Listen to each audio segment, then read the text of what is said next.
So hi! Welcome and welcome back to my YouTube channel, and for today's tutorial, ituturo ko sa inyo kung paano nga ba mabasa ang mga unsent or deleted messages sa Instagram. But first, can you subscribe to my channel and don't forget to hit the subscribe button and the bell to notify you for my new updates. And if you want to learn more, just keep on watching and let's start.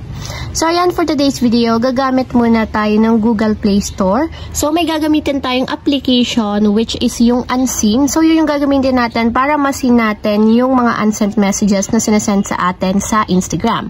So dito sa search bar, isa-search lang natin yung Unseen.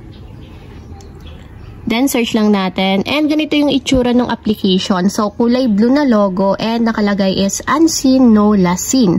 So, install lang natin siya sa ating mobile device and then wait lang natin hanggang sa matapos ma-install. So, ayan, after ma-install, itap na natin yung open para directly mapunta tayo sa pinakang application.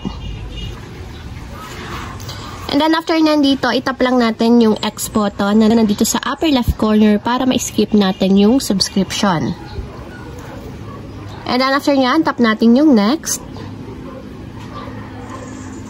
Then tap ulit natin yung next.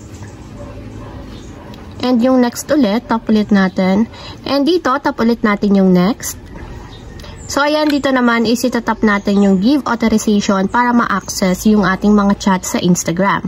So ayan, itatap nyo lang dito yung Unseen. Hanapin nyo lang yung Unseen.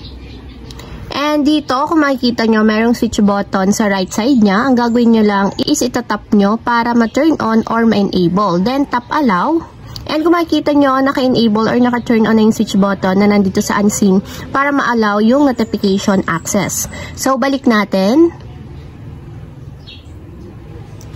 So, ayan, tap ulit natin dito yung allow. And dito naman is itatap natin is yung okay. So, ayan, ganito yung itsura ng loob ng application ng Unseen. Kung makikita nyo, wala pa tayong na-receive na chat sa Instagram. So, once na naka-enable or naka-install itong Unseen app, lahat ng mga incoming chat sa Instagram na ina-unsend is dito lahat natin ma-view and automatic dito sila lalabas. So, for example, magta-try akong mag-send and i-unsend ko din siya sa Instagram. So, i-open ko yung aking Instagram and pupunta ako sa chats. And magta-try ako mag-send ng message dun sa isa kong account. So, ita-type ko is hi and hello.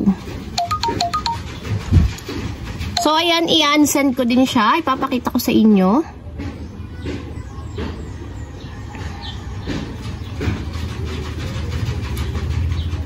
And ayan, kung makikita nyo, in-unsend ko din yung aking sinend na chat.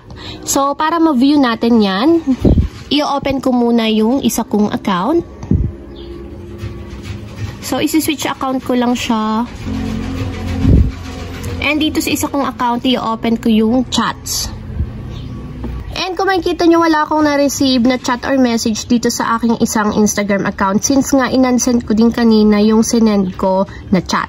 So, try naman nating i-view dito sa Unseen app kung makikita nga ba dito yung mga ina-unsend na mga message. So, ayan, kung makikita nyo, meron ako dito ang isang conversation. So, ito yung galing sa Instagram na mga unsend messages. So, i-open ko lang. And kung makikita nyo, dito lumabas yung mga in-unsend ko din kanina. So, ito yun, yung hi and hello. So, kung makikita nyo, nag-appear siya dito sa Unseen app. And kahit i-unsend pa siya, mag-a-appear at mag-a-appear siya dito sa conversation na na-receive ko. So, ayun lang guys, ganun lang kasimple kung paano nga ba mabasa ang mga unsent messages or deleted messages sa Instagram. If you have a question, can comment down below and don't forget to hit the subscribe button and the bell to notify you for my new updates. And thank you for watching! Living life, every day, late at night, not okay.